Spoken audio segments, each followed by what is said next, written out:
안녕하세요. 서바이벌 SF 키트의 공상주의자. 토끼 한 마리입니다. 반갑습니다.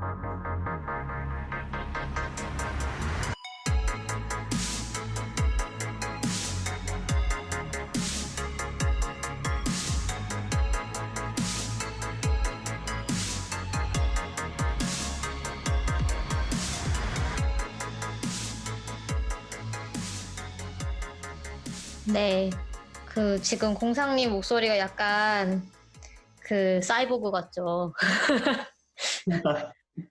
그래서 인터넷에게 바꿨어요. 네, 지금 저희가 또 피치 못할 사정으로 원격으로 녹음을 하고 있기 때문에 조금 양해를 해주시면 감사하겠습니다. 그러면 저희 댓글 네. 소개부터 할까요? 예, 좋죠. 네.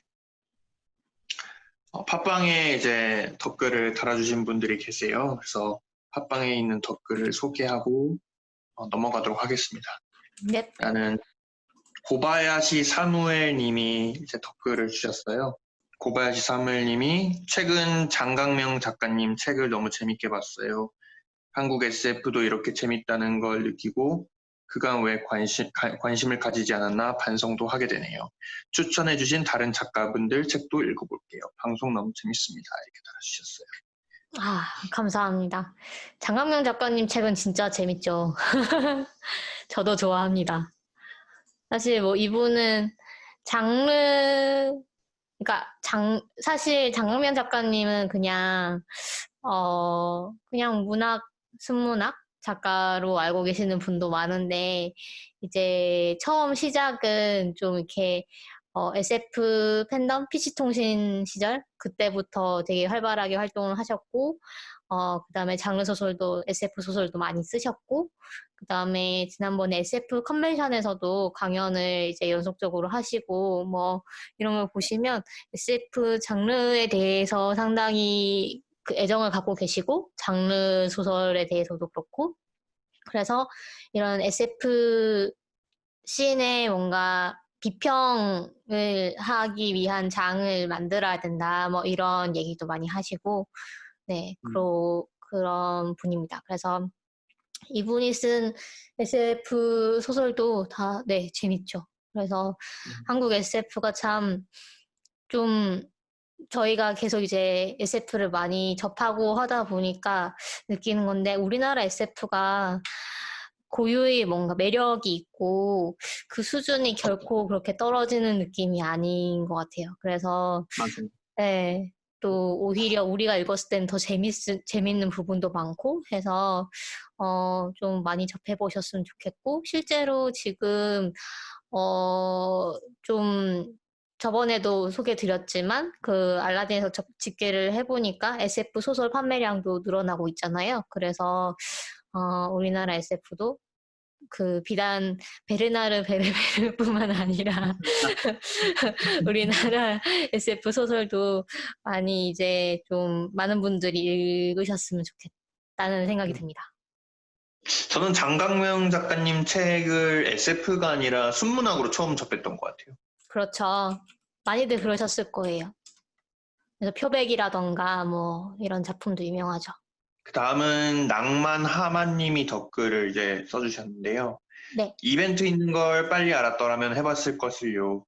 저는 최근에 NK 재미신의 부서진 돼지 3부작을 읽고 있어요.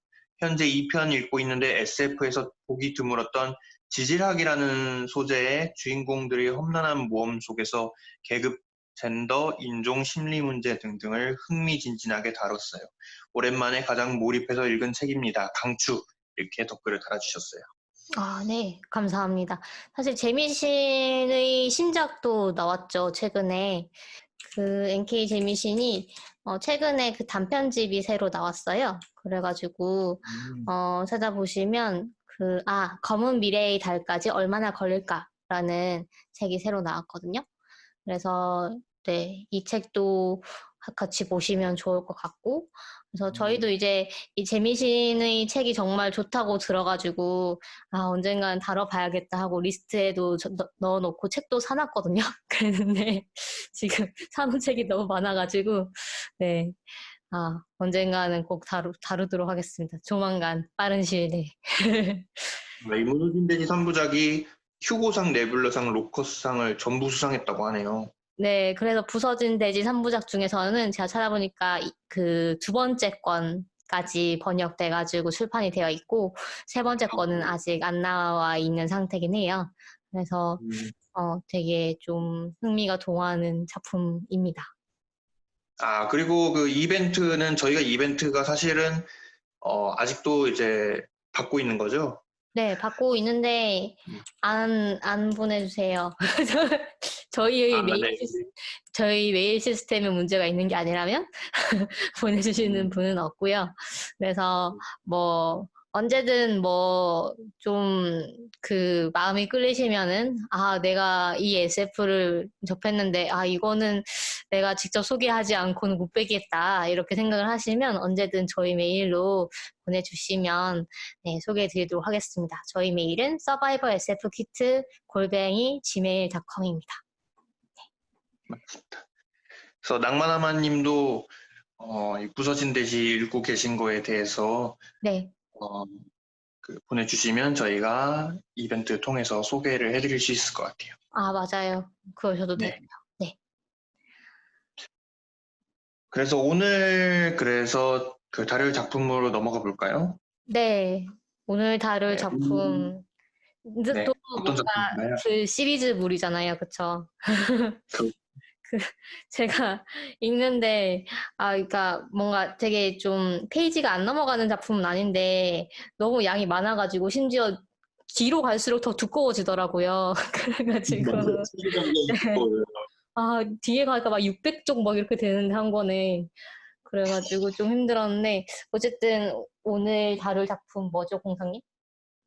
오늘은 제임스 P. 호건의 별의 계승자를 네. 다뤄보도록 하겠습니다.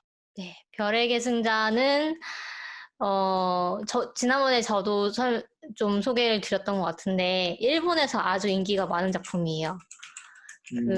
예를 들면 성운상을 그 일본의 뭐라 그러지? 일본의 그 SF 상인 이제 성운상을 수상을 하기도 했었고요. 그 다음에 지난번에 저희가 소개해 드렸던 일본의 유명한 SF 작가 저기 뭐냐 호시노 호시노 유키노부. 유키노부. 네, 네. 호시노 유키노부가 별의 계승자를 이제 만화로 그려가지고 그래서 수상을 하기도 했고요. 그 다음에 뭐 애니메이션들도 이 작품의 영향을 많이 받았는데, 예를 들면 이상한 바다의 나디아라는 애니메이션이 있어요. 그래서 네. 이것도 좀 SF 애니메이션인데, 여기 이제 최종화의 제목이 이 별을 계승하는 자, 뭐 이렇게 해가지고 이 소설의 제목에서 따왔다고 합니다. 그래서 네, 일본에서는 상당히 인기가 많은데 우리나라에서는 번역이 그 2009년에 정식 번역이 되었고 그다음에 2016년에 아작에서 다시 출간이 됐어요. 그래서 그 1977년에 이제 제일 첫 권, 1권이 나온 작품이거든요. 그래서 상당히 오래된 작품인데, 오랫동안 우리나라에 소개가 안 됐던 작품이고, 그래서 좀 더 뜻깊은 작품이기도 합니다. 네. 네. 말씀드린 대로 이제 1977년이 이제 첫 작품이 나왔고, 네. 5권은 찾아보니까 2005년에 나왔더라고요. 맞아요. 네, 그래서 거의 그래서 30년 동안, 네, 상당히 보면은 두 번째 건이 78년, 세 번째 건이 82년, 네 번째 건이 91년 뭐 이런 식으로 나오다가 이제 근 15년 만에 이제 마지막 건이 나온 거죠. 그래서 사실 그 앞에 건들에 비해서 마지막 건이 약간 그 연속성이라고 해야 되나? 약간 그런 게 결이 약간 다른 느낌? 뒤로 갈수록 좀 그런 느낌이 들긴 해요. 좀 이건 1, 2, 3부작까지는 뭔가 하나의 시리즈로 딱 읽히는데, 물론 뒤쪽도 뭐 이제 같은 이제 설정 안에서 펼쳐지는 이제 이어지는 이야기이긴 하지만, 뭐 따로 독립적인 이야기로 봐도 무난할 정도의 그런, 네, 느낌을 받았어요, 저는. 그리고 이제 소설도 읽다 보면은 그 뭔가 역사적인 그런 것들이 영향을 주는 게 그런 거를 좀 느낄 수 있는 것 같아요. 네, 그 정치적인 맞아요. 상황이라든가 그런 것들이 책의 이야기에 어떤 영향을 주는지 좀 보는 것도 좀 재미가 있었거든요. 그렇죠. 소련이 나오잖아요. 맞아요. 네, 소련이 네, 나오고 미국과 네, 소련의 이제 그 경쟁 구도, 뭐 냉전 구도 이런 게 나오고 핵전쟁 뭐 이런 거 나오고 그래서 이제 외계인들도 이제 핵전쟁을 한 걸로 나오고 뭐 이런 게 네, 맞아요. 시대를 반영을 하죠. 맞아요. 그럼에도 그리고 또 불구하고 네, 네, 그럼에도 불구하고 그렇게 막 네, 낡은 티가 나는 느낌은 아니에요. 그 맞아요. 77년작인데도 아 뭔가 지금 생각해도 아 이거는 미래에 이렇게 될 것 같다라고 생각할 수 있을 만한 그런 내용들이 많아가지고 좀 옛날 작품 치고는 상당히 세련된 작품이라고 생각합니다. 네, 근데 재밌는 거는 이게 배경이 2030년이잖아요. 네, 그러니까 10년 후, 저희로 치면 이제 10년 후잖아요. 그렇죠. 1977년에는 2030년쯤에 이렇게 되지 않았을까, 아마 이렇게 예상을 한 것 같은데, 그렇죠. 예상을 했다기보다는, 2020년 정도는 먼 미래지 아마 이렇게 봤을 것 같아요. 그렇죠. 50년 뒤니까. 네. 아직 네. 이제 2020년에서는, 이거는 아직도 먼 미래구나. 그래서, 뭐, 지금 모르겠, 쓴다면은 네. 2070년으로 잡아야 되지 않을지. 2070년으로 상상하고 읽으시면은 좀 더 재밌지 않을까, 이런 생각이 좀 듭니다. 그럴 수도 있죠. 근데 또 모르죠. 우리가 지금도 달에는 문제없이 가고 있잖아요. 그래서 이 소설의 시작이 달에서 뭔가를 발견하면서 시작이 되는 거라서 뭐 이 여기 있는 것만큼 뭐 가니메데나 뭐 목성이나 이런 데에 이제 기지가 있진 않겠지만 뭐 그래도 뭐 영 아니진 않지 않을까라는 생각도 듭니다. 그래서 오늘은 3권까지만 다룰 예정인데, 네, 사실 이 작품이 반전이 좀 있잖아요. 맞아요. 반전도 좀 있고, 또 뭔가 퍼즐을 맞춰가면서 읽는 것 같은 그런 재미가 있는 책이라서, 그렇죠. 반전을 저희가 다 소개해드리면 사실 좀 재미가 없을 것 같아요.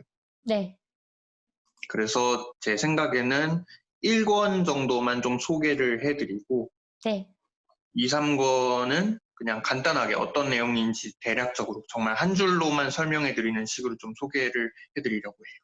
네. 네. 또, 어, 다른 이야기로는 또 뭐가 있냐면은 소설이 굉장히 하드코어 SF예요.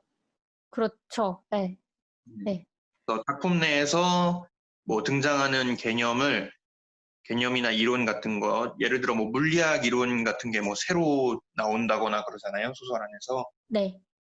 그런 것들을 굉장히 합리화하려고 굉장히 공을 많이 들인다고 저는 느껴졌거든요. 음, 그렇죠. 네. 그리고, 그렇죠. 하드 SF긴 한데, 또 어떤 면에서는 되게 약간 활극 같은 느낌? 그, 블록버스터 뭐 이런 느낌이 드는 부분도 있고, 약간 미국한 느낌이 듭니다. 그 약간 등장인물들이 상당히 자유롭고 뭔가 좀 농담 따먹기를 좋아하고 뭔가 이제 그 약간 씩 웃으면서 이제 약간 의기투합하는 그런 장면들이 좀 나오고요. 그 다음에 저는 이제 뒤쪽으로 가면 안 그런데 저는 좀 인상 깊었던 게 뭐냐면 갈등이 없어요. 그 보통 이제 소설이 그 전개되다 보면은 누군가 적이 나타난다거나 아니면 뭔가 문제가 생긴다거나 뭐 그 우리 구성원들 사이에 뭔가 갈등이 생긴다거나 뭐 어쨌든 간에 뭔가 트러블이 발생을 하는데 그 이 시리즈에서는 이 책에서는 뭔가 그런 거 없이도 그냥 이야기가 완성이 되거든요. 왜냐하면 아까 말씀하셨던 것처럼 그런 반전과 뭐 이런 걸 통해서 우리가 그 어떤 수수께끼를 풀어나가는, 사실 어떻게 보면 추리소설이라고도 볼 수 있을 것 같아요. 과학적인 그런 근거와 논증과 이런 걸 통해서 진실을 밝혀가는 추리소설 형식을 띠고 있기 때문에 뒤가 계속 궁금해서 보게 되는 거예요. 그런 갈등이 하나도 없더라도. 그래서 그런 부분 좀 대단하다라는 생각이 들었습니다. 그쵸. 이거를 제가 리디북스에서 평가를 봤거든요. 네. 근데 어떤 내용이 있었냐면은 이론에 대한 설명이 너무 많아서 음, 좀 별로였다 뭐 이런 평가가 있더라고요. 아. 네, 근데 그런 부분은 사실 완전히 이해가 안 가면은 뛰어넘어도 되기 때문에. 맞아요, 그쵸. 네, 저도 전, 사실 좀 뛰어넘으면서 봤어요.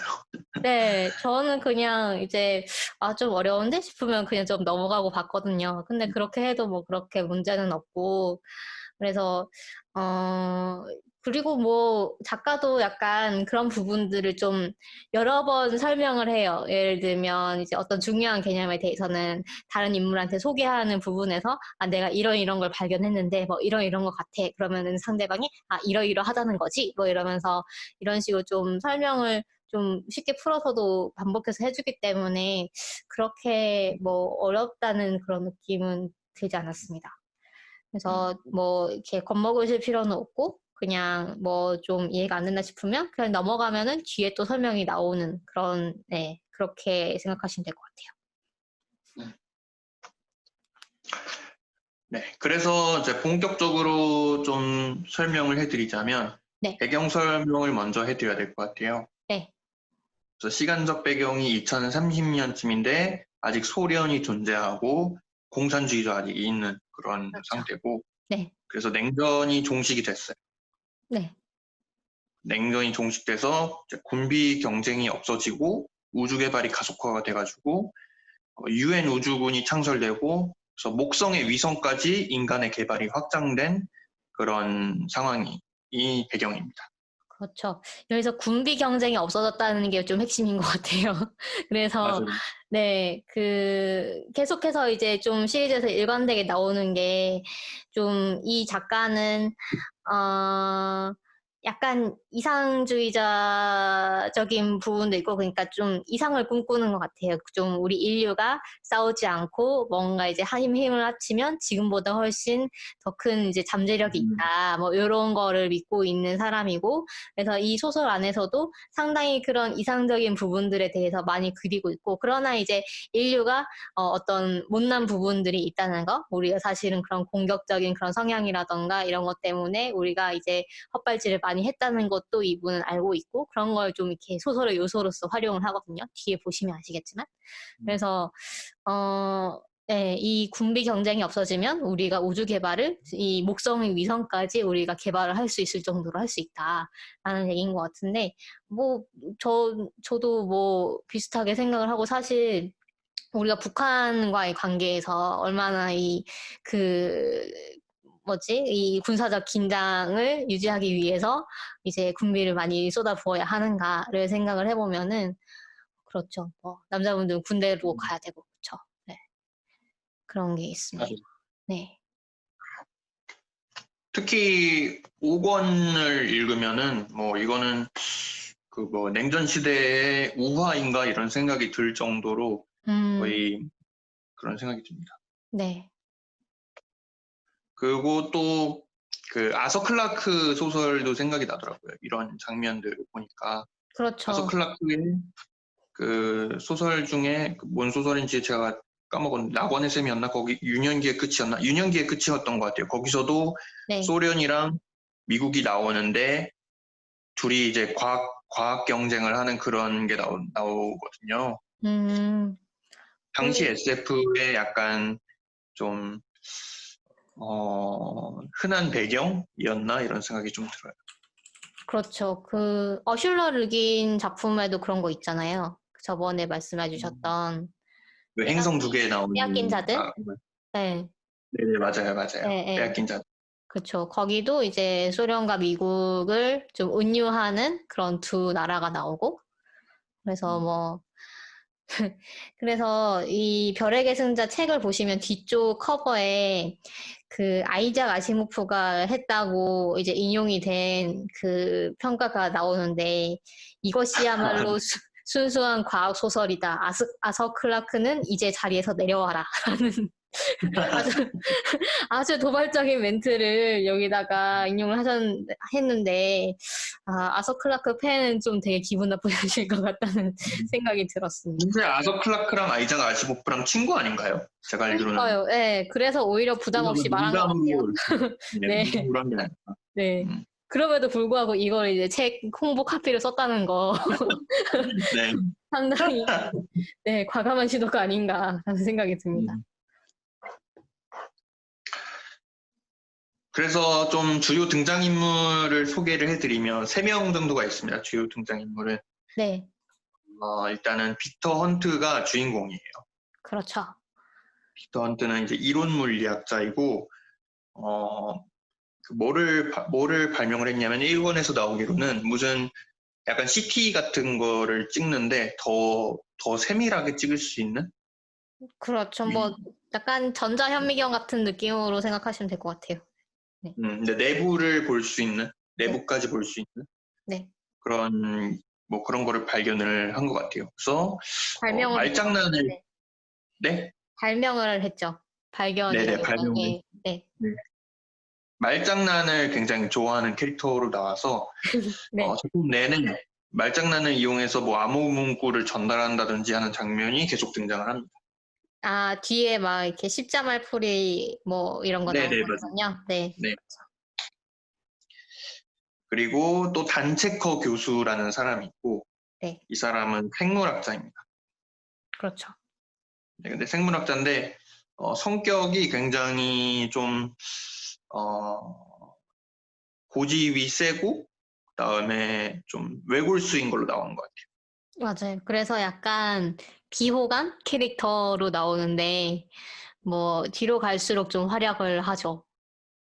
네. 네. 5권까지 계속 나옵니다, 이 사람도. 맞아요. 그래서 그 다음에 네, 계속 하시죠. 네. 그리고 콜드웰이라는 사람이 있어요. 네. 사실 이분이 이 세계관의 최강자가 아닐까라는 생각이. 그 약간 뒤에서 조정하는 사람이잖아요. 네. 네. 그래서 UN 우주군, 그러니까 그 통신 무슨 센터의 이제 그 장인데, 이분이 이제 이 조직 안에서 어떤 그 자리를 이제 유지하기 위해서 상당히 그 뒤에서 이제 손을 쓰는 거에 되게 능숙한 사람이고, 그렇다고 이제 뭔가 음침한 사람이라기보다는 상당히 이제 사람을 보는 눈이 있고, 그 다음에 이 사람이 어떻게 하면 내가 원하는 대로 움직일지를 아는 사람이에요. 그래서, 이제 내가 하고 싶은 대로 행동을 했는데 알고 보니까 이 콜드웰이 내가 이렇게 행동하기를 바랬던 것이구나 라는 사실을 뒤늦게 깨닫게 되는 그 정도의 수완이 있는 인물입니다. 그래서 이분도 계속 나오죠. 맞아요. 네. 이 사람도 5권까지 계속 나오고 네. 시작이 항상 콜드웰이 빅터 헌트를 부르는 게 항상 책의 시작이에요. 맞아요. 그게 약간 연락이 와가지고 네. 가보니까 무슨 일을 해야겠다 이렇게 하는 게 항상 요새 한가하죠? 이러면서 어디 가보지 않으시겠어요? 이러면서 네. 그래서 저는 사실 그 1권 초반에 보면은 그 헌트의 짝꿍으로 그레이라는 사람이 나오잖아요.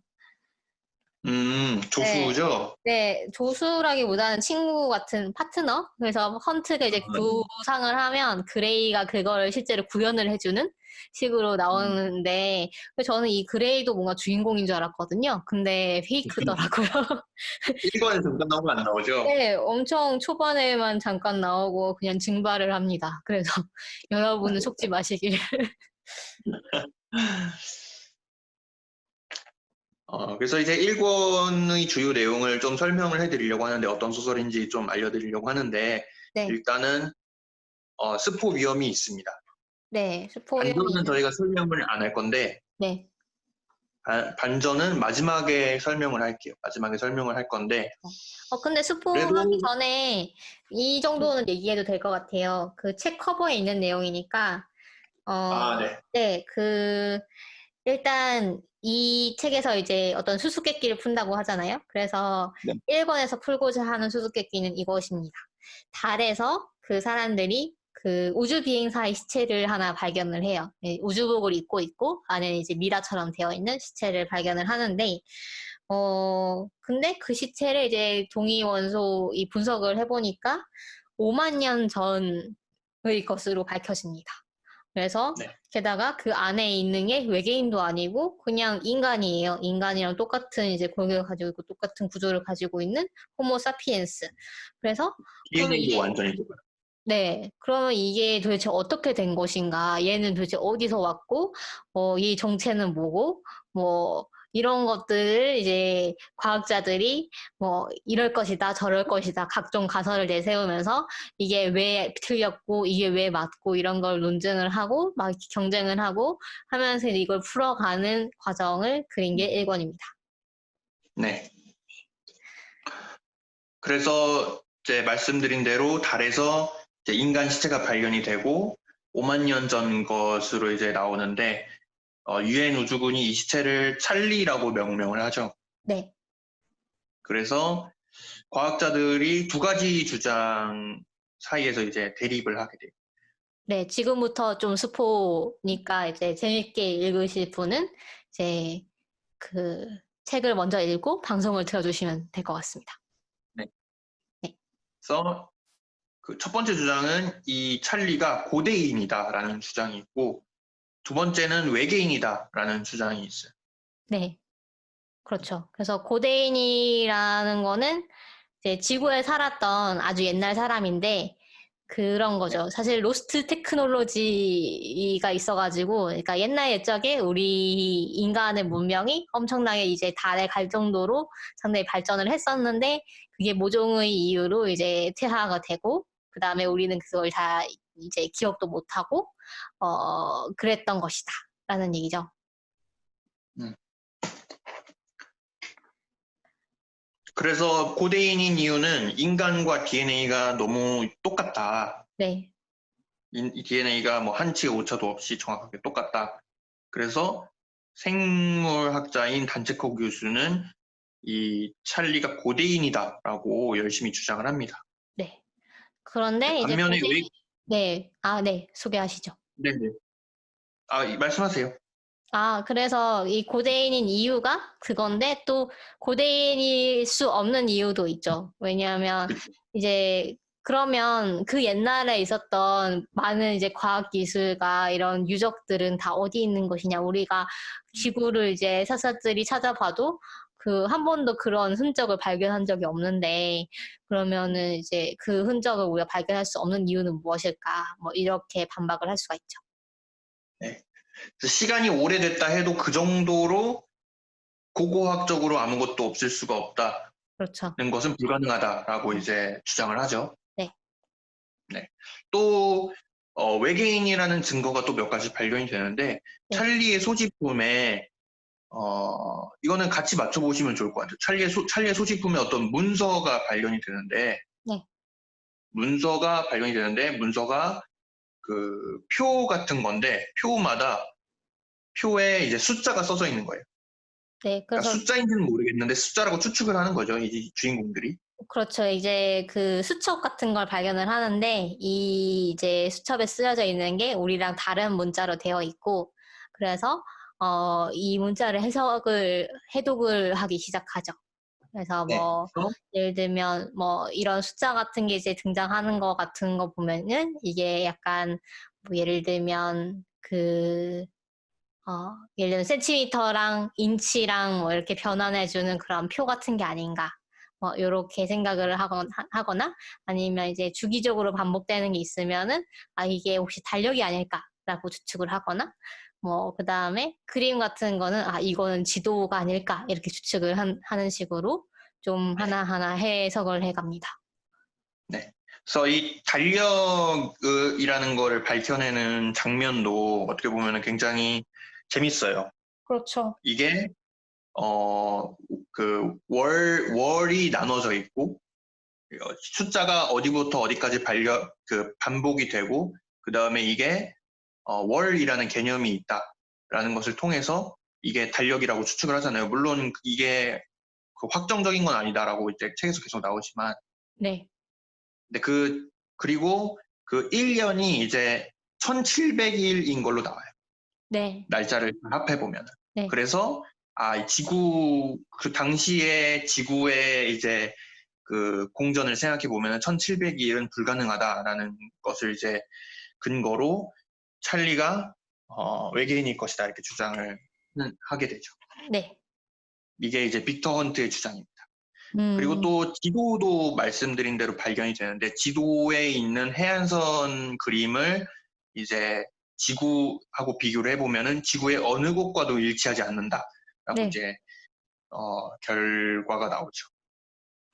그렇죠. 그래서 이 지도는 지구를 그린 게 아니고 다른 행성을 그린 것 같다. 뭐 이렇게 추측을 하고 그래서 첫 번째 가설이 고대인이다, 두 번째 가설이 외계인이다인데 둘 다 뭔가 약간 딱 들어맞지 않는 뭐 아니면 이걸라고 이제 확신할 수 있는 그런 증거는 나오지가 않죠. 음, 그래서 막 이게 과학자들끼리 막 두 파로 나뉘어가지고 막 싸웁니다.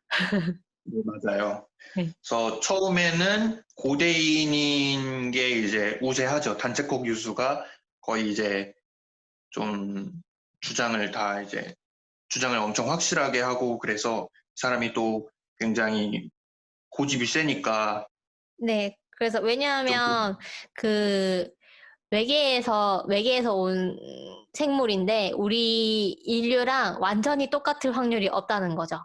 그러니까 그쵸. 이게 이제 진화를 이제 따로따로 이제 했는데 그게 우연히 이렇게 일치할 확률은 없다. 그래서 이거는 분명히 지구에서 간 우리의 조상임에 분명하다라는 게 이제 단체커 교수의 주장이었죠. 네. 근데 이제 결정적인 증거는 나중에 발견이 되는데 이 찰리 외에도 그 주변에서 묻혀 있는 인공 구조물 같은 거를 여러 개 발견을 하거든요. 네. 근데 그 안에서 통조림을 발견을 하는데 통조림 안에 그 물고기 표본이 온전하게 담긴 것이 발견이 돼요. 통조림은 근데 먹는 이 거였을까요? 아니면 그냥 먹는 거 표본이었을까요? 아니었어요? 그러면 생약 이제 아니었어요? 네, 그 꽁치 네. 통조림 뭐 이런 거 생각하시면 될 것 같습니다. 네, 그런 것 같아요. 네, 근데 이 통조림 안에 있는 물고기가 그 지구상에 있는 어떤 생물과도 일치하지 않는다. 심지어 계통적으로도 다르다. 이게 왜 그러냐면은 그 외골격과 내골격이 둘 다 있는 걸로 이제 나와요. 아하, 뼈를 곤충, 발라먹기가 힘들겠군요. 그렇죠. 네, 곤충처럼 외골격도 있고 사람처럼 뼈도 있는 그런 거죠. 네, 그리고 또 그 팔이 세 개가 발달되는 걸로 나오거든요.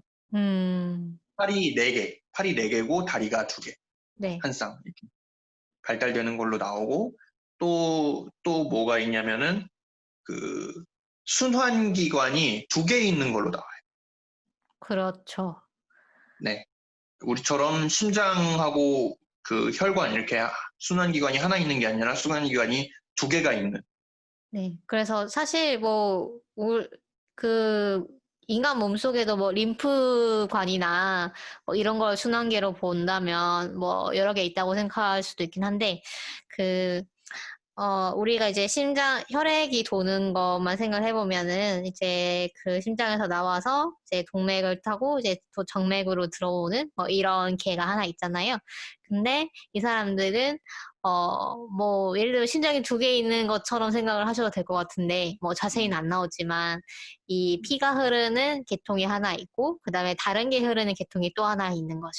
네, 그렇게 나옵니다. 아마 심장이 두 개 있을 것 같아요. 왜냐면은 이렇게 된 이유가 네, 뭐 그 산소가 부족했기 때문에 산소를 더 잘 운반하기 위해서 뭐 그랬다 이렇게 나오잖아요. 그럴 수 있겠네요. 그래서 아마 심장도 두 개 있지 않았을까 이런 생각이 드는데 뭐 그 자세하게 나오는 건 아니고요. 네, 음. 그리고 또 뭐가 발견이 되냐면은 그 가니메데라는 목성의 위성이 있잖아요. 네. 거기서 그 지하에서 외계인의 함선이 외계인의 그 뭐라 그러죠? 우주선이 묻힌 게 발견이 되죠. 그렇죠. 그 얼음인가? 뭐 거기에 이제 파묻혀 있는 게 발견이 되죠.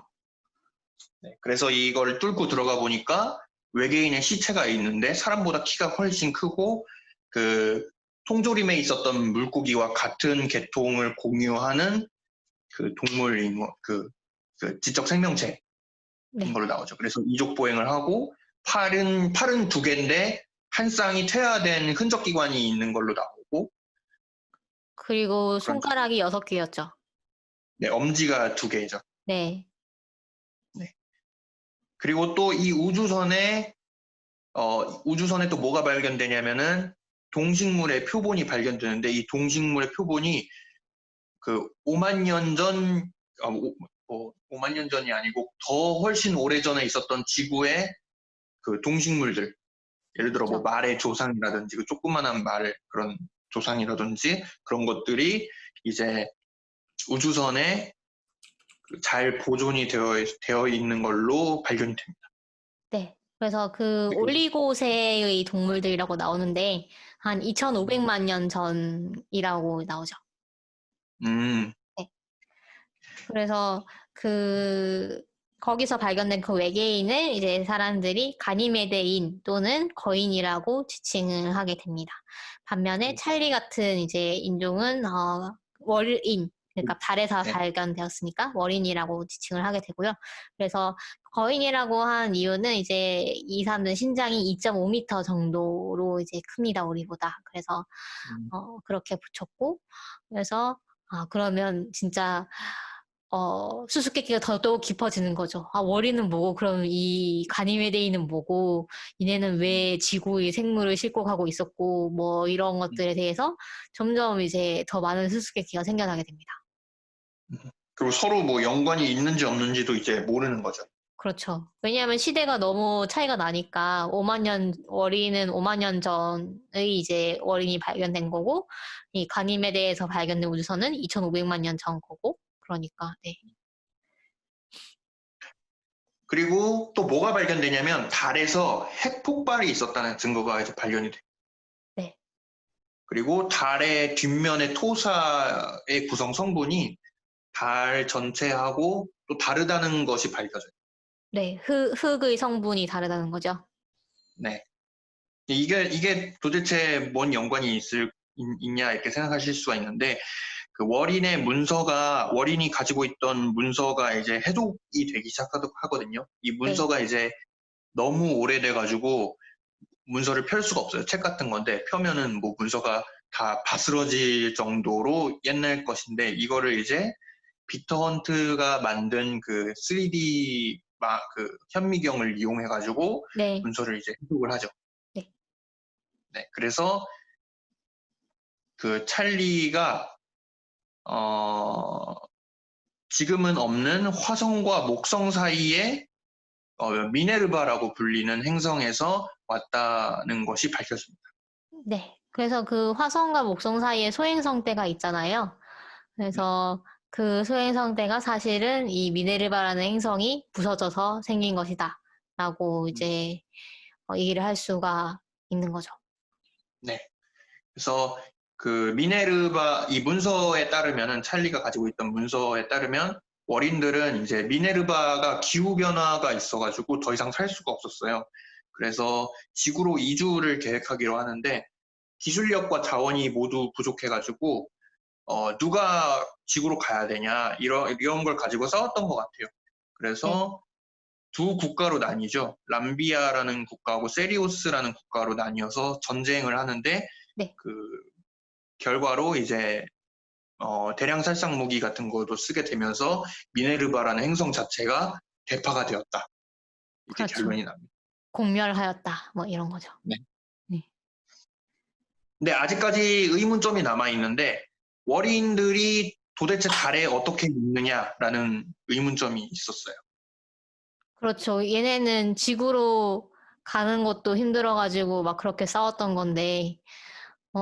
그 달까지는 어떻게 갔느냐, 뭐, 이렇게 생각을 할 수가 있고.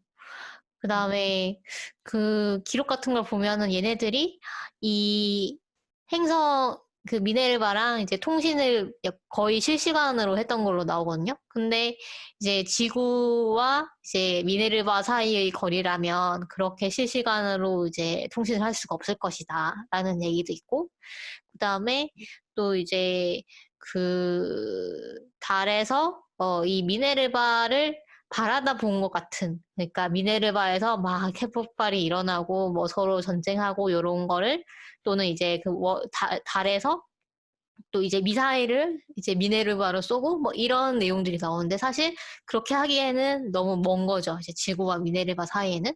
그래서 이게 도대체 무슨, 우리가 뭐 예를 들면 숫자 단위를 잘못 변환을 했나, 아니면 우리가 뭔가를 잘못 해석한 것 같은데 뭘까, 뭐 이런 얘기를 하게 되죠. 음,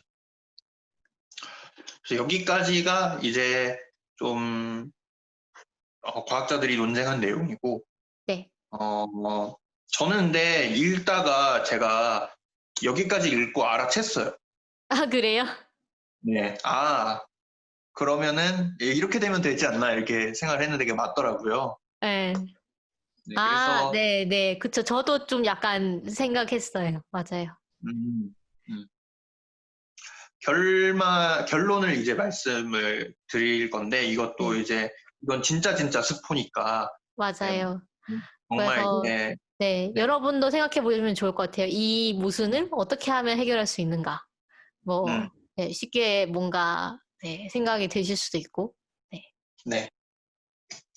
그래서 결론이 뭐냐? 결론은 지구의 달이 이제 원래 지구에 있던 게 아닌 거예요. 그쵸. 네, 지구에 있던 게 아니라 원래 달은 미네르바의 위성이었어요. 음, 그래서 미네르바에 있었던 이제 2,500만 년 전에 가니메데인들이 모종의 이유로 지구의 동물들을 잡아다가 실험을 했어요. 유전적으로 실험을 막 했는데 이후에 가니메데인들이 또 알 수 없는 이유로 미네르바에서 사라졌어요. 네. 그래서 가니메데인이 데려온 유인원이 미네르바에서 월인으로 진화를 한 거죠. 그렇죠. 왜냐하면, 여기서 이제 약간 지구, 지구에서는 이제 네안데르탈인이 이제 좀 진화를 하는데, 이 월인들이 훨씬 이제 빨리 진화를 하고 빨리 이제 문명을 만든 이유는, 이 미네르바가 이제 태양으로부터 멀리 떨어져 있기 때문에 훨씬 척박한 환경이었기 때문에 더 빨리 진화할 수 있었다라는 얘기가 나옵니다. 음, 일종의 그 진화암 뭐 이런 네, 거겠죠. 네, 그래서 이 월인이 두 나라로 이제 갈라졌고 그 이후에 이제 월인으로 진화를 하고 나서 두 나라로 갈라져서 전쟁을 시작했고 그 결과로 미네르바 행성이 대파가 되었죠. 네. 그래서 미네르바 파편의 일부는 명왕성이 되었고 달은 지구에 붙잡혀 위성이 되었다. 그다음에 달에 남아있던 월인들이 지구로 내려가서 현재 인류의 조상이 되었다는 결론을 내립니다. 네. 그래서 아까 말씀드렸다시피 그 네안데르탈인은 이 월인들한테 게임이 안 되는 거죠. 월인들은 훨씬 발달한 이제 문명을 가지고 있었으니까. 그래서 음, 월인들이 이제 그 사실 이제 역사를 보면은 네안데르탈인과 그다음에 우리의 이 조상의 호모사피엔스가 있는데, 이 둘이서 어떻게 해가지고 이 네안데르탈인은 이제 그 없어지고 멸종하고 그다음에 호모사피엔스가 번성할 수 있었나가 사실은 실제로도 상당히 좀 의문으로 여기는, 좀 흥미롭게 여기는 부분들인데, 이 부분에 대해서 이 소설에서는 이런 썰을 푼 거죠.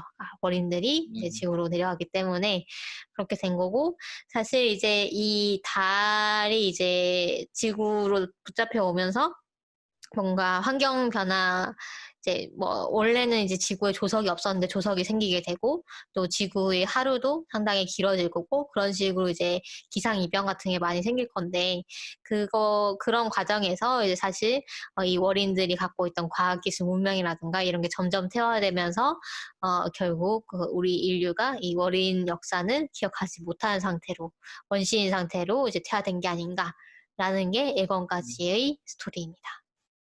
음. 네. 그래서 일단은 어떤 소설인지 대충 아실 것 같아요. 이렇게 들어보면 아 이런 소설이구나라고 약간 느끼실 수 있을 것 같아요. 네. 이렇게 질문이 하나가 있고 그거를 이제 대답을 찾아가는 그렇죠.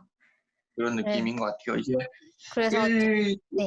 2권, 뭐 4권은 약간 그런 느낌이 강하고 3권, 5권은 또 느낌이 좀 다르다고 느껴졌어요. 그렇죠. 그래서 네. 3권 그러니까 약간 장르가 좀 바뀌는 느낌이랄까? 아, 맞아요. 네. 3권은 약간 네. 스파이물 이런 느낌이 나고 그렇죠. 예. 그리고 뭐 뒤에 상원 뭐 이런 거는 약간 형사물 같은 느낌도 나고 막 음, 이렇게 그 갱단 나오고 막 이러잖아요. 그러니까 좀 그런 그거를 느낌도 나고. 네, 5권은 또 완전 그 평행우주, 뭐 타임리프 뭐 네. 이런 거 다루니까 또 네. 엄청 또 하드한 SF라고 볼 수도 있고 또는 대체 역사물이라고 볼 수도 있고 뭐 그런 것 같아요. 음, 그래서 1권은 그렇게 진짜로 뭔가 좀 수수께끼를 파헤쳐가는 추리소설 같은 느낌이라면 이제 2권부터는 사실 1권으로도 뭔가 완결이 되거든요. 완결이 되긴 하는데 이제 2권에서 더 파는 거죠. 이제 그 정말로 어떻게 되었는가. 뭐 사실은 뭐 그 속에 뭐 숨어 있던 뭔가 또 다른 진실 뭐 이런 것들에 대해서 2권에서 또 얘기를 하는데 그럼 2권 얘기를 하면 되나요? 2권 얘기를 살짝만 하죠. 네, 살짝만 네. 하면은 이게 이제 이건 사실 그 책 제목에 나와 있으니까 얘기를 하면 그 책 제목이 그러니까 부제가 이렇게 붙어 있습니다. 가니메데의 친절한 거인. 그래서 더 젠틀 자이언츠 오브 가니메데라고 붙어 있습니다. 그래서 여러분들이 이제 예상하시다시피 이 가니메데의 거인들을 실제로 만나게 돼요. 음, 그래서 이 가니메데의 거인들은 여기까지는 말씀드려도 되겠죠? 첫 부분에 나오는데 어, 이 가니메데가에서 이제 그쵸 미네르바에서 가니메데인이 없어진 이유는 미네르바에서 점점 이제 이산화탄소가 높아지는데 이산화탄소 네. 농도가 높아지는데 거기에 대해서 이 가니메데인들이 내성이 없었기 때문입니다. 그래서 네. 이산화탄소를 그렇다고 줄여버리면 사실 이산화탄소가 많이 있으면 온실 효과가 있어가지고 이제 좀 따뜻해지잖아요.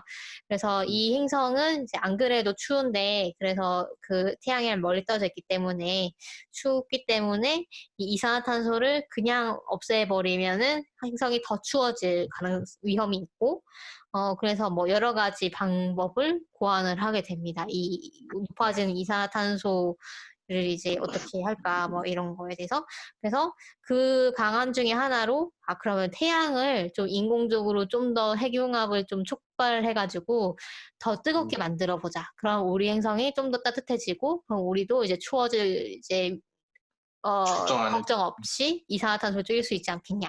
뭐 이렇게 생각을 해가지고 근데 그거를 이제 바로 시도해 보기에는 너무 위험 부담이 크니까 다른 항성계로 가가지고 이스카리스라는 다른 항성계로 가가지고 여기다가 실험을 합니다. 그런데 실험을 하다가 이게 실패를 해요. 그래서 실험을 하던 이 우주선이 그 정비할 그런 틈도 없이 빨리 탈출을 하게 됩니다. 그래서 이 항성이 폭발을 하기 전에 탈출을 하는데 이때 이제 탈출을 하는 건 좋았는데 그 제동 장치라고 하죠. 그 속도를 낮추는 이 장치가 고장난 상태에서 그냥 출발을 하게 돼요.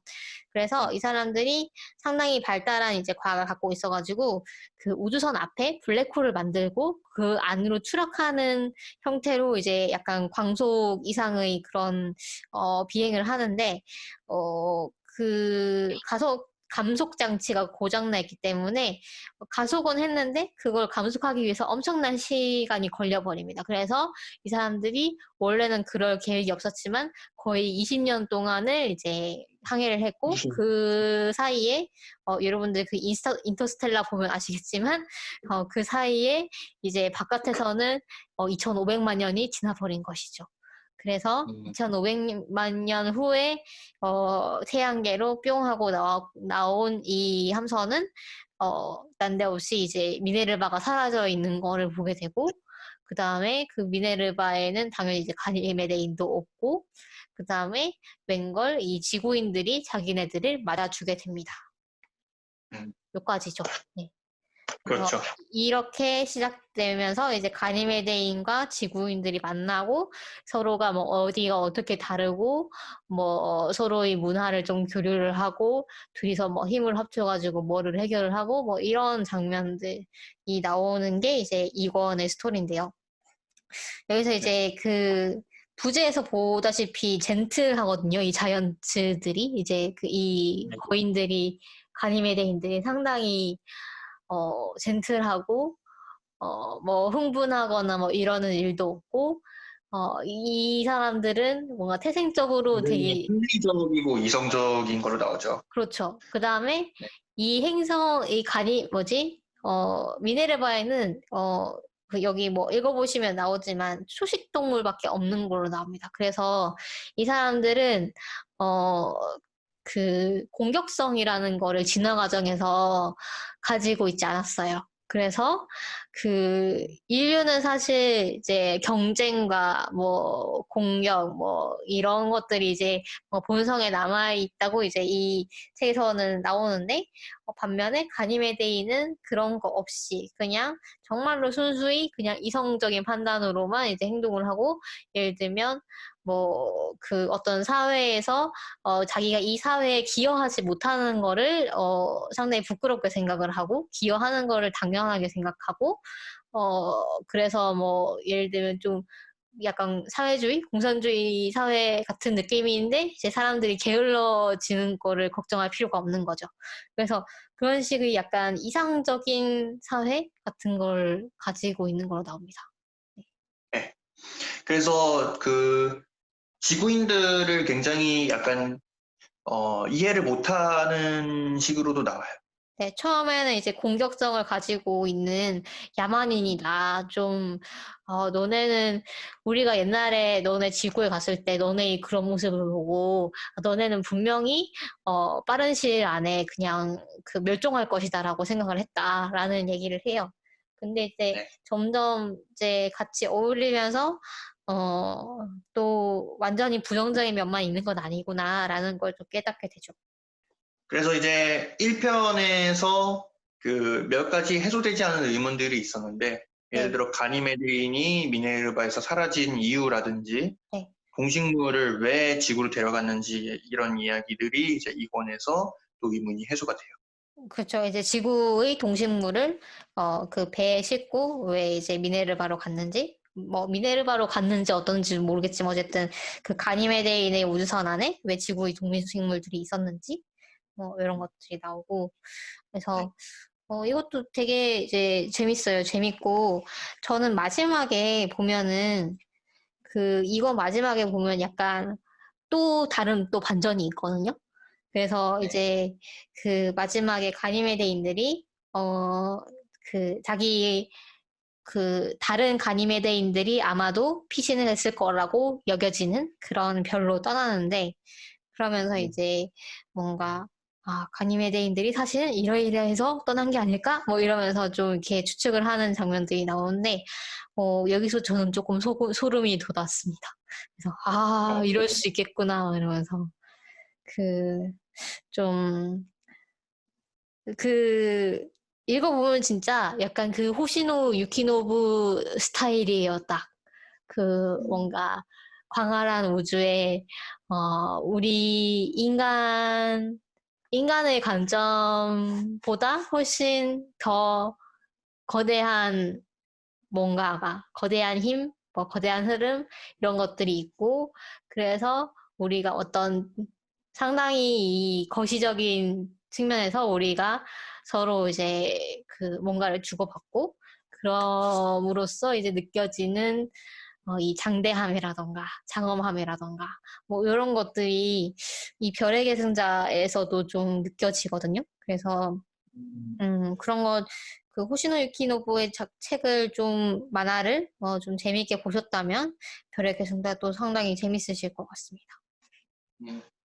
그리고 진짜 스케일이 네, 그 1권, 2권, 3권 이렇게 권을 거듭할수록 스케일이 진짜 끝없이 커지잖아요. 맞아요. 이거 엄청, 보면서 진짜 이렇게 스케일이 많이 커질 수 있구나. 이게 좀 놀랐어요. 읽으면서. 그렇죠. 1권 읽으면서 어떻게 여기서 2권 스토리가 나오지 했는데 네, 2권에서 갑자기 가니메 데인이 뿅 하고 나오고 네, 그다음에 3권에서 또 스케일이 또 커지고 네, 4권에서 더 커지고 이런 것들이 진짜 아, 음, 스케일을 진짜 키우는 거를 진짜 잘한다. 네. 이런 식으로 상상력이 대단하구나 싶기도 하고, 네. 그다음에 그렇게 이제 스케일이 커지는데 이게 비약이라는 느낌이 전혀 안 들고, 그래, 그럴 수 있겠구나. 뭐 상당히 그 근거들을 다 이제 좀 세세하게 이제 채워 넣는 편이라 가지고, 좀 읽는 재미가 있습니다. 이 근거들에 되게 설득당하면서, 그래, 이러면 이럴 수 있지. 뭐 이렇게 읽게 되는 그런 작품입니다. 네. 그래서 그럼 3권 얘기를 좀 해볼까요? 네. 네. 3권은 이제 아까 말씀드렸다시피 약간 스파이물 느낌이 나요.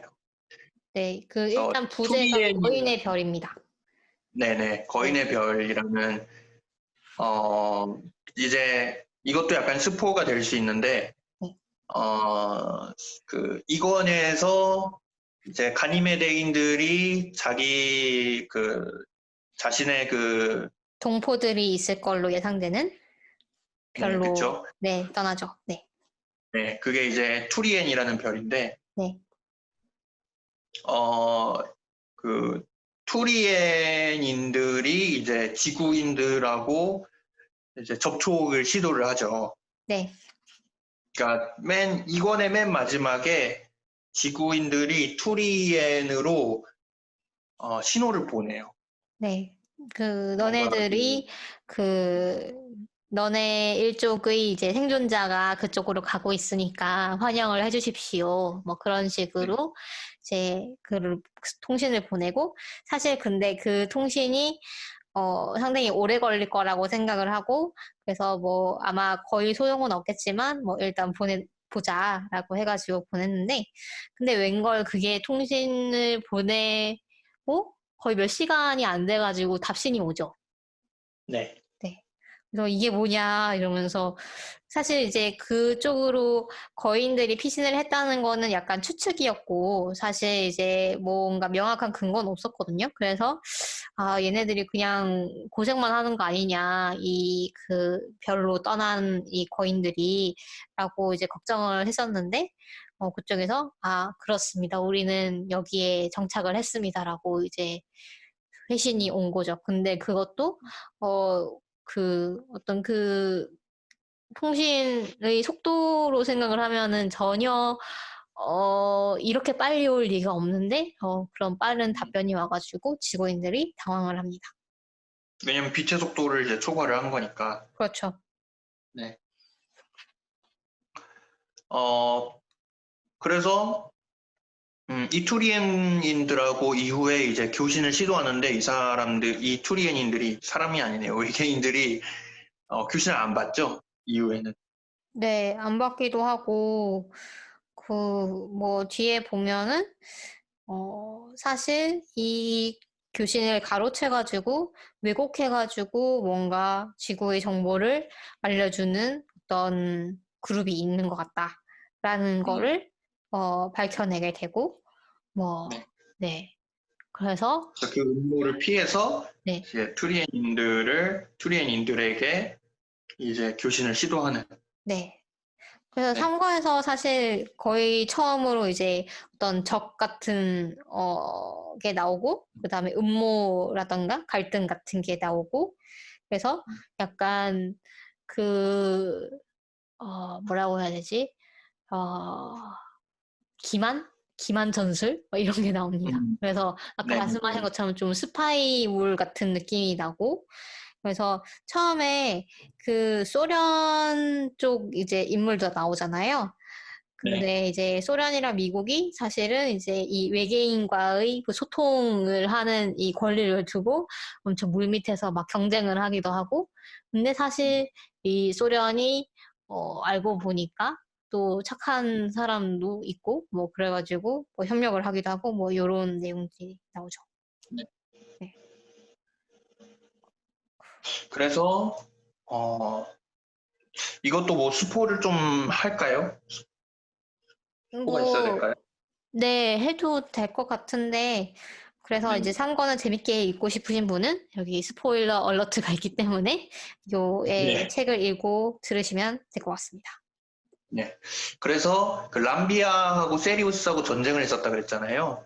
그렇죠. 미네르바에서. 네. 네. 그때 이제 이 전쟁을 이제 보다 못한 그 투리엔인들이 이제 투리엔에 이미 가 있었던 투리엔인들이 이 람비아인 그 불타고 있는 미네르바에 남겨져 있는 람비아인들과 또 달에 남겨져 있는 세리우스인들을 구출을 하죠.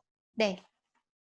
근데 그 과정에서 이제 블랙홀을 만들어가지고 웜홀을 만들어가지고 이동을 하기 때문에 그 과정에서 행성이 이제 튕겨서 나가 버려서 그래서 미네르바가 명왕성이 됐고 그 다음에 그 달이 지구까지 올 수 있었다. 그렇게 네. 결론이 나죠. 네. 그래서 사실은 그 미네르바에 있었던 월인들이 달을 통해서 지구로 갔던 게 아니라 투리엔인들이 그 세리오스인을 지구에 내려주고 그다음에 람비아인들은 자기가 데려갑니다. 그렇죠. 네, 투리엔으로 데려가서 제블렌이라는 행성에 정착을 시켜서 이 제블렌인이라고 나중에 불리게 되고 이 제블렌인들을 자기 사회에 통합을 시켜서 교화시키려고 이제 하죠.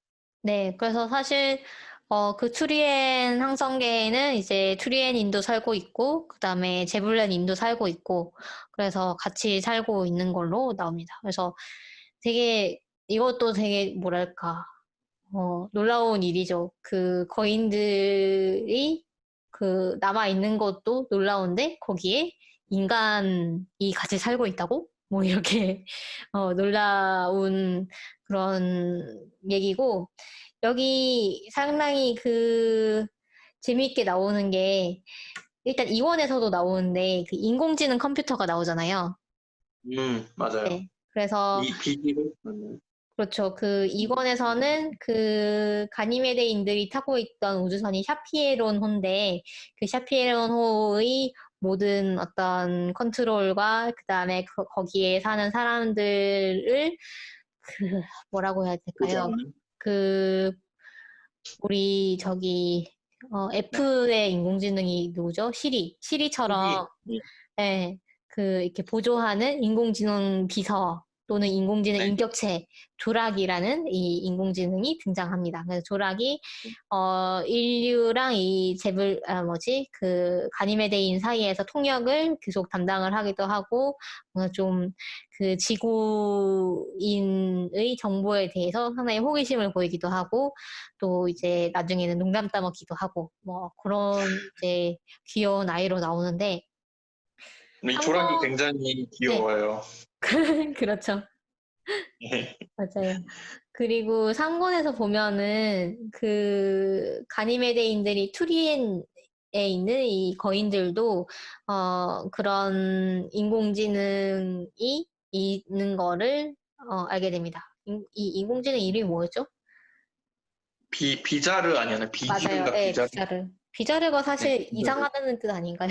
영어로? 어쨌든. 비젤이 이제 이상하다는 뜻인데, 네네.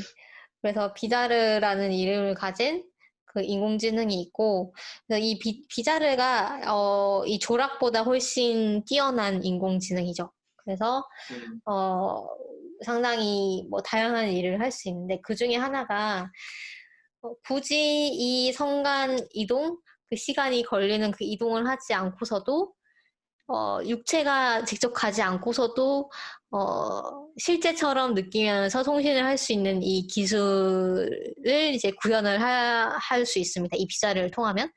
그래서 이걸 뭐라고 생각을 하시면 되냐면 VR 채팅을 생각을 하시면 될 것 같아요. 그쵸? 맞네요. 네, VR 채팅인데 오감이 다 충족이 되는 VR 채팅인 거예요. 그래서 실제로 거기에 간 것처럼 느껴지는. 그래서 뭐 예를 들면 촉각이라던가 뭐 후각, 미각, 뭐 청각 뭐 이런 것들이 다 이제 비자르가 다 이제 세심하게 컨트롤하는 거예요. 너의 모든 이제 감각을. 그래서 이 안락 의자에 앉아서 비자르랑 이제 딱 연결을 하면은 약간 공각기동대에서 나오는 그 약간 사이버 세상에서 뭐 같이 이제 회의를 한다거나 뭐 이런 걸 생각을 하셔도 될 것 같고, 근데 이제 여기에 나오는 기술은 좀 더 물리적으로 내가 느낄 수 있는 형태로 구현이 되는 것 같아요. 그래서 실제로 우리가 회의장에서 만나는 것처럼, 아니면 실제로 내가 투리엔의 도시에 가가지고 그 도시를 이제 경험을 해볼 수도 있고, 실시간으로 이제 그 도시에서 일어나는 일들을, 뭐 그런 식으로 이제 나오는데, 그래서, 이게 좀 VR의 미래이면서 이 코로나 시대에 언택트 사회의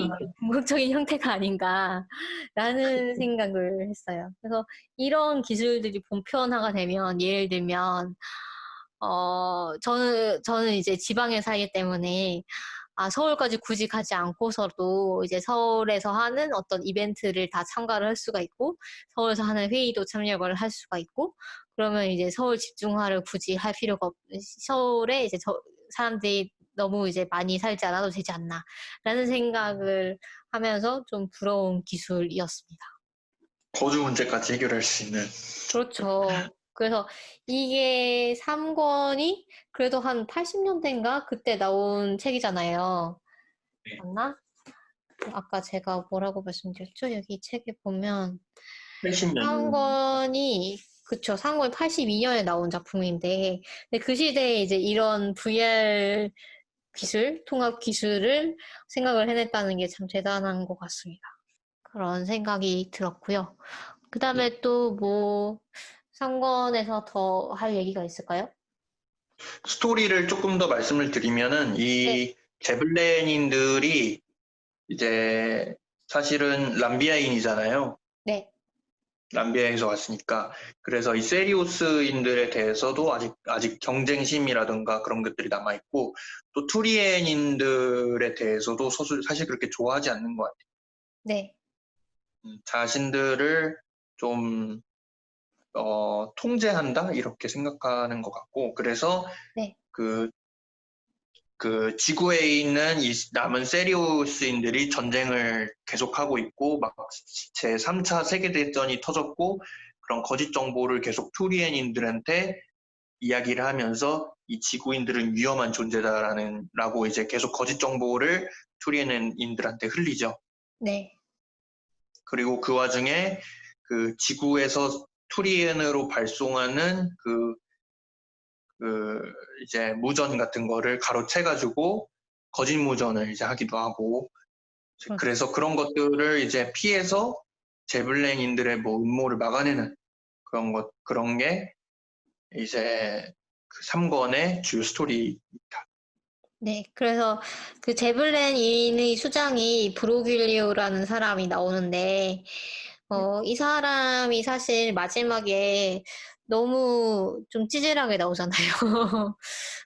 맞아요. 그래서, 이 제블렌인이, 어, 약간 처음에는 이제 당연히 이제 투리엔인의 기술을 다 물려받았으니까 지구인보다 훨씬 우세한 종족인 것처럼 나오는데 뒤에 이제 보면 얘네들이 막 이렇게 소통하는 거 보면은 얘네가 좀 덜 떨어진 거 아닌가라는 생각이 막 들면서 그게 이제 투리엔이는 이제 비폭력, 그 다음에 좀 평화주의자 뭐 이렇기 때문에 이런 투리엔의 분위기에 너무 이제 제블렌인이 오랫동안 이제 융화되어서 살다 보니까 이 기만이라던가 좀 이런 싸우는 기술 이런 거에 있어서 계속 싸워왔던 지구인들에 비하면 오히려 좀 못한 측면을 많이 보이게 됩니다. 근데 그렇다고 해서 이렇게 유치하게 놀 것 같지는 않은데 뭔가 약간 번역의 문제인 것 같기도 한 게, 브로길리오의 그 말투가 너무 애기처럼 좀 번역이 되어 있더라고요. 그래가지고, 아, 그렇군요. 네네, 저는 좀 그렇게 느꼈는데, 뭐, 음, 그럼 뭐, 도대체 어떻게 하란 말이야? 뭐 이러면서, 내가 뭐라 그랬어? 뭐 새내기 같은. 이런 말투거든요. 그래서 네. 좀 그래도 그 국가의 수장이면은 좀 더 무게 있는 말투를 써야 되지 않나라는 생각이 들었고, 그래서 좀 뒤쪽 가니까 약간 오타도 보이고 해가지고, 저는 음, 좀 전반적으로 이 별의 계승자 요 1권도 사실은 제가 봤을 때 첫 부분에 좀 문장이 어색한 부분들이 좀 보였거든요. 그래서 아, 어, 그 번역을 번역이, 좀 더 다듬어서 냈으면 어땠을까라는 생각이 들었어요. 이게 처음에 좀 그게 걸려가지고 뒤쪽으로 가면 이게 속도감 있게 넘어가기 때문에 사실 그런 뭐 문장이 좀 어설퍼도 그런 게 뭐 크게 걸리지 않는데, 첫 네. 부분에 좀 읽었을 때 그런 느낌이 들었고, 그래서 이런 부분은 사실 좀 뭐 번역가도 번역가지만 편집을 하시는 분도 좀 잡아주셨으면 좋았겠다라는 생각을 했습니다. 그래서 이게 책이 지금 인기가 있어가지고 1권 같은 경우는 초판 8세까지 나왔거든요. 2019년도 기준으로. 어, 그래서 8세까지 나왔으면은 이걸 조금 판을 바꿔가지고 이런 오류들을 좀 바로잡고 그렇게 내면 좋지 않을까라는 생각도 잠시 했습니다. 저희가 1, 2, 3권 소개는 여기서 마칠까요? 네, 그럼 3권의 마지막에 그 부분은 다음번에 설명드릴까요? 네네, 4, 5권과 함께 설명해 드리면 될 것 같아요. 네. 그래서 네. 3권의 마지막에 또 이제, 앞으로가 궁금해 라는 식의 전개가 되면서 이제 마무리가 되거든요. 그래서 다음번 2부도 좀 흥미진진하게 보일 수 있을 것 같습니다. 네. 네. 그래서 그러면, 저희가 그 다음 주에는 4, 5권으로 다시 찾아뵐 것 같고요. 네, 2주 뒤죠. 네. 네. 그래서 16일에 이제 2부 4권, 5권을 다룬 방송을 저희가 업로드 하겠습니다. 그래서 네. 공상님은 혹시 뭐 전반적으로 감상이 어떠셨어요? 별의 계승자? 저는 굉장히 재밌게 읽었어요. 오, 또 약간 제 취향인 것 같기도 했고, 소설 읽으면서, 네. 그, 약간 그 책에 보면은 과학 이론 같은 것들을 막 설명을 하잖아요. 네. 그런 것들을 제가 또 좋아하거든요. 그런 설정 노름 같은 걸 좋아해서 네네. 그런 이론 설명 그런 것들을 읽으면서 읽는 내내 막 저렇게 상상할 수도 있구나. 저런 이론이 실제로 존재한다면 어떨까 뭐 이런 생각 들고 그래서 굉장히 재밌게 읽었어요. 전체적으로 음, 좀 취향에 맞았던 것 같고 네. 그다음에 그 스토리 전개도 굉장히 어, 그 1, 2, 3권 전부 이제 스토리가 좀 스케일이 그렇게 커지면서 스토리도 굉장히 탄탄한 느낌이 들어가지고 네. 재밌었습니다. 그렇죠. 그래서 제가 아까 좀 낡은 느낌은 없다고는 했지만, 그, 뭐, 어쩔 수 없이 좀 낡은 느낌이 나는 부분은, 약간 주인공인 헌트 박사가 일단 전형적인, 뭐, 영국인이긴 하지만 약간 미국인 아저씨 같은 캐릭터고, 네. 그래서 좀, 뭐, 연애도 좀 자유롭게 하고, 그다음에 여성 캐릭터들도, 뭐, 물론 이제 그 아주 중요한 역할을 하는 여성 캐릭터가 중간중간에 나오기는 하지만 대부분의 캐릭터는 사실 남성이거든요. 그래서 음, 그런 부분에서 어쩔 수 없이 좀 풍기는 약간, 좀 고지식한 부분들? 뭐 이런 부분들이 음, 있기는 합니다. 그렇긴 네, 한데 맞아요. 이제 저도 전반적으로 재밌게 봤고, 어, 약간 그런 느낌이 들 수 있어요. 그 약간 헐리우드 블록버스터 같은 느낌도 저는 좀 들었거든요.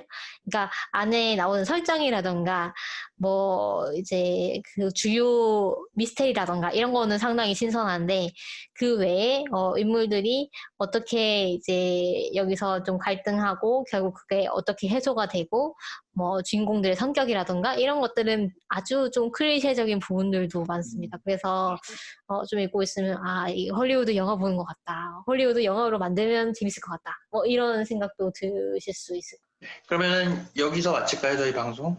네, 그러면 저희 방송은 팟빵, 파티 그리고 유튜브에서 들으실 수 있고요. 그다음에 네, 아이튠즈.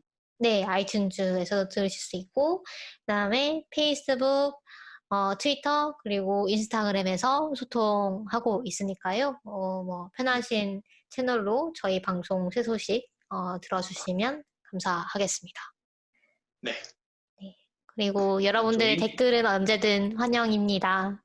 여러분들이 네. 어떻게 듣고 계시는지 저희가 지금 구독자가 저번에도 이제 그 남명성님이 말씀을 하셨지만 200 지금 보니까 구독자가 210명이네요. 팟빵 기준으로. 네, 그렇긴 한데 이제 또 사실 재생 수도 상당히 많이 나오고 있는데 어떻게 듣고 계신지 그런 게 저희는 항상 궁금하거든요. 우리가 뭐 어떤 작품을 다뤄줬으면 좋겠다라던가 아니면 뭐 방송 진행에 있어서 뭐 어떻게 했으면 더 좋겠다라든가 아니면 뭐 저는 이런 부분이 재밌었어요라든가 뭐 이런 댓글은 언제든지 저희에게 그 큰 힘이 되고 왜 칭찬은 고래를 춤추게 한다고 여러분의 댓글은 저희를 춤추게 하기 때문에 네 재밌게 들으셨다면 뭐 댓글을 남겨주시면 너무 감사하겠습니다. 네. 네 그러면 저희는 다다음 주에 뵈면 될까요? 네. 네 다다음 그러면 주에 만나요. 다다음 주에 만나요.